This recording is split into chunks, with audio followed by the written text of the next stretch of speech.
before the eyes look nice and clear. They're not sunken, they're not dry. The flesh, even though it's been scaled, it's fairly firm. The fins don't look dried out. The big thing we're going to check here is the gills. So just open up here, and you can see the gills are nice and bright and red. The guts have been removed. These spines, if they poke you, you will get infected. You take your shears and they do get really tough up at the top. And especially that one, maybe even this second one down here, the cutting board, so I really have this space right here to work. The first cut I'm going to make is underneath this gills are right here. There's basically what we call a collar that goes up here, but the meat goes all the way up into the head, right up here. So if I just cut straight across, look how much meat I'm going to lose. I'm actually going to go in a little bit of an angle, and I'm going to go up into the head with the tip of my knife. Follow the belly flap right down and just disconnect. Use the length of the knife, and all we're going to do is open up the skin right on top of the dorsal. I want to be on top of the bones, and I'm just going to push my knife through to the other side.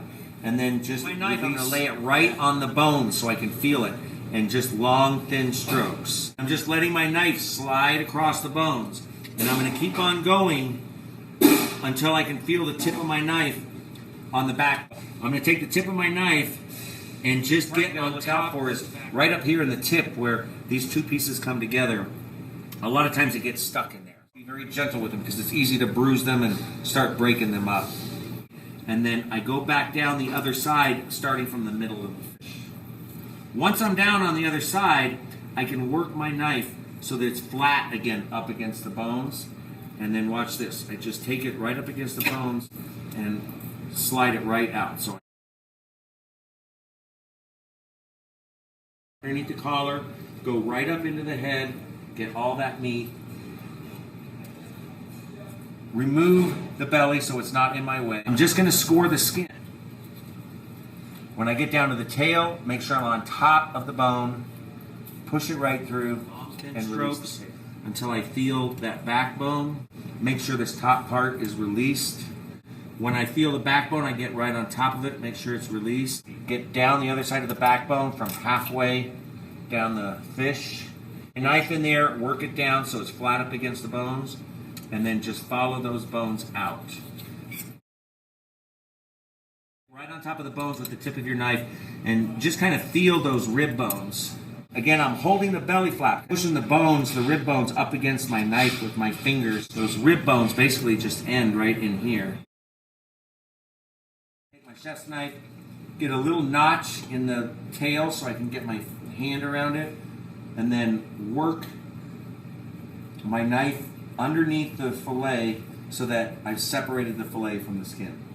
Once it's there, then I just slide it forward, and again, at a certain point, try moving the skin and not the knife too much, and you'll find that it'll come right off.